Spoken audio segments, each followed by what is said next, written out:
Choose your special.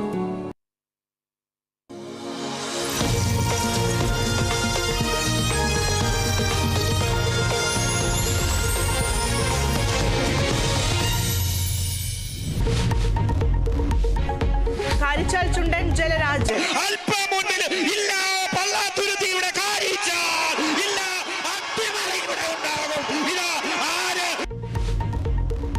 Nehru ട്രോഫിയിൽ മുത്തമിട്ട കാരിച്ചാൽ ചുണ്ടൻ. കാരിച്ചാലിന്റെ നേട്ടം തുടർച്ചയായ 5ാം തവണ.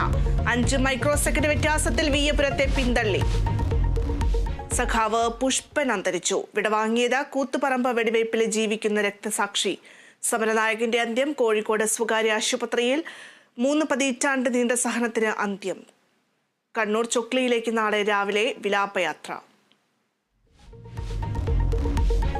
വിവാദങ്ങൾക്കിടെ NCP മന്ത്രിസ്ഥാനത്തിൽ തീരുമാനം. തോമസ് കെ തോമസ് മന്ത്രിയാകുമെന്ന PC ചാക്കോ. അന്തിമ തീരുമാനം ശരത് പവാറുമായുള്ള കൂടിക്കാഴ്ചയിൽ. വിവരങ്ങൾ ഉടൻ മുഖ്യമന്ത്രിയെ അറിയിക്കും. ADGP MR അജിത് കുമാറിനെ മാറ്റണമെന്ന നിലപാടിൽ ഉറച്ച CPI. നടപടി വേണമെന്ന് CPM അറിയിച്ചു. നിയമസഭാ സമ്മേളനം തുടങ്ങും മുൻപ് നടപടി വേണമെന്ന ആവശ്യം.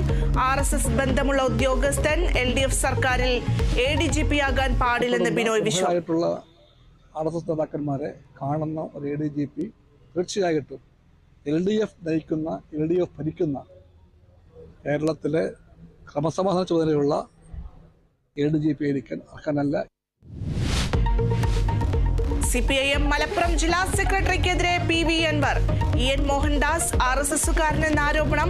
മുസ്ലിം ആയതിനാൽ തന്നോട് വിരോധം. മോഹൻദാസിന് ഇസ്ലാം എന്നാൽ ഭീകരതയാണെന്നും PV അൻവർ. ഫോൺ ചോർത്തലിൽ സർക്കാരിനോട് റിപ്പോർട്ട് തേടിയിട്ടുണ്ടെന്നും മറുപടി കാത്തിരിക്കുകയാണെന്നും ഗവർണർ. അർജുന വിട നൽകി ജന്മനാട്. മൃതദേഹം വീട്ടുവളപ്പിൽ സംസ്കരിച്ചു. അന്ത്യാഞ്ജലി അർപ്പിച്ച് വൻ ജനസഞ്ചയം. കണ്ണീരോടെ വിട ചൊല്ലി ഉറ്റവർ. ആദരാഞ്ജലി അർപ്പിച്ച് മന്ത്രിമാരും ജനപ്രതിനിധികളും.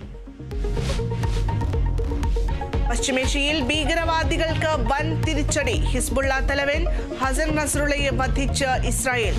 നസ്രുള്ള കൊല്ലപ്പെട്ടത് ബെയ്റൂട്ടിലെ മിസൈൽ ആക്രമണത്തിൽ. നസ്രുള്ള 3 പതിറ്റാണ്ടായി ഹിസ്ബുള്ളയുടെ തലവൻ. മരണം സ്ഥിരീകരിച്ച് ഹിസ്ബുള്ള നേതൃത്വം.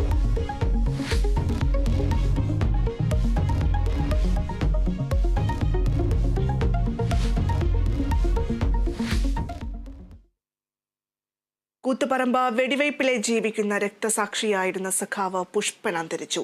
കൂത്തുപറമ്പ് വെടിവയ്പിൽ പരിക്കേറ്റ 3 പതിറ്റാണ്ടോളം അതിജീവനത്തിനായി ഉണർന്നു കിടപ്പിലായിരുന്നു അദ്ദേഹം.